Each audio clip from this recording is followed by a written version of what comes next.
I want to get a quick conversation going on the telecom sector. On Friday, we did finally get some news on the reserve pricing, where there has been a bit of tinkering on the lower end, some more decisions like the one-time fee to come this week. Perhaps Jaideep Ghosh is partner at KPMG Advisory Services, joining us from Delhi. Mr. Ghosh, good afternoon, sir. Thanks so much for taking time, and I apologize if I've kept you waiting. I want to start with your indication on the reserve price end. The slight tinkering towards the downside, at least the industry responses have not been particularly favorable. What would be your thoughts, sir?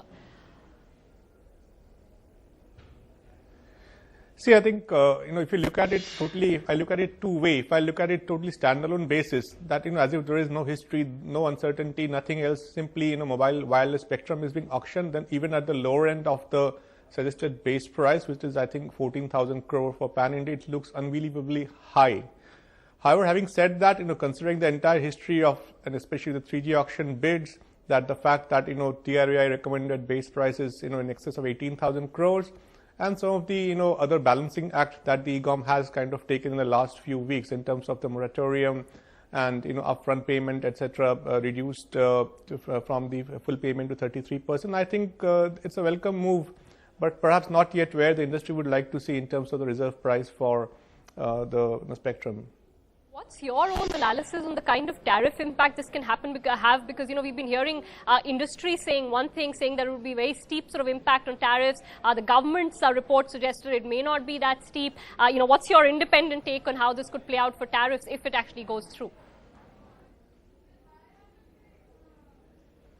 See, I think I've told this before as well as on your channel, is that, tariff in India has been, quite low. And in the recent 1.5 years, we've seen almost, 20%, 15 to 20% firming up of the basic voice tariff in the mobile space. So I would expect that, sheer because of the competitiveness of the market and that the fact that tariff is low and the EBITDA margins are being hit for the established operators, not to mention of the new folks, where there is no EBITDA, at least, for near future, I would expect that tariffs would go up. Now, having said that, independent analysis, as you had mentioned to me, I think it may not go up to the extent, 2 or 3 times as, some of the industry I've heard.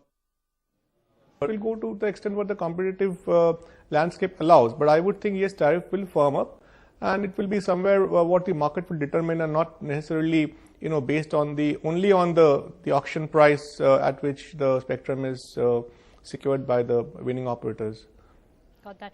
So I think the industry response on the count of spectrum usage charges was also not particularly positive. So any thoughts on that, and what's sort of the right stance to take eventually? See, as I said, it's a balancing act. Okay, now let me explain this in slight detail if you have the time. Now, one side, we are saying the government definitely needs revenue coming from this sector. So there were certain recommendations of TRAI, 3,622 crores, per megahertz. If you need 5 megahertz, it's somewhere in the range of, 18,000 crores. That is what was opposed by the industry, and rightly so, because it's pretty high. Now, we need to also remember that, 3G bids did go at a very high price, which was not, just about 2 years back. Now, having said that, if the base price of the spectrum, this is base price, just remember that they will be bidding on this, has to be reduced from, say, 18,000 to 14,000 or 15,000 crores.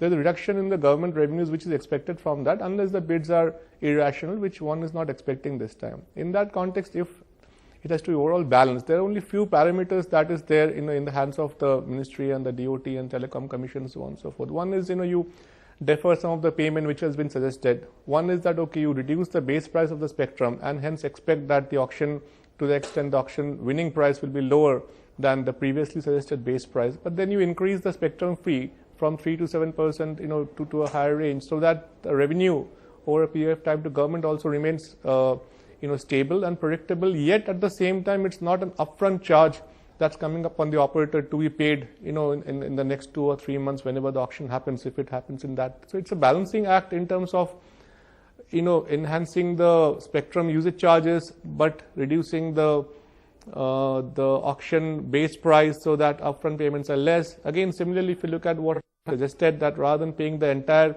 auction winning price at one time, you pay 33% or so, then there's a 2-year moratorium, which means if the winning price is, say, 15,000 crores, just for example, then you pay 5,000 crores, which is roughly $1 billion or in that range now, which is also quite high, but still it's better than paying $3 billion.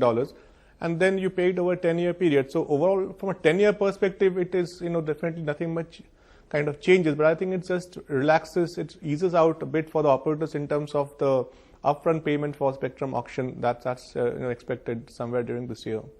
It's a balancing act. It looks fine to me conceptually. The basic question which I hope we should get answered is the base price of the spectrum.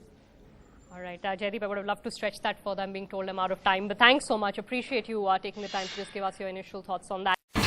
India's #1 news app just got even better. Download NDTV's new app. Fully optimized for retina display. Full screen view. Faster response time. And Sudoku. NDTV's new iPad app.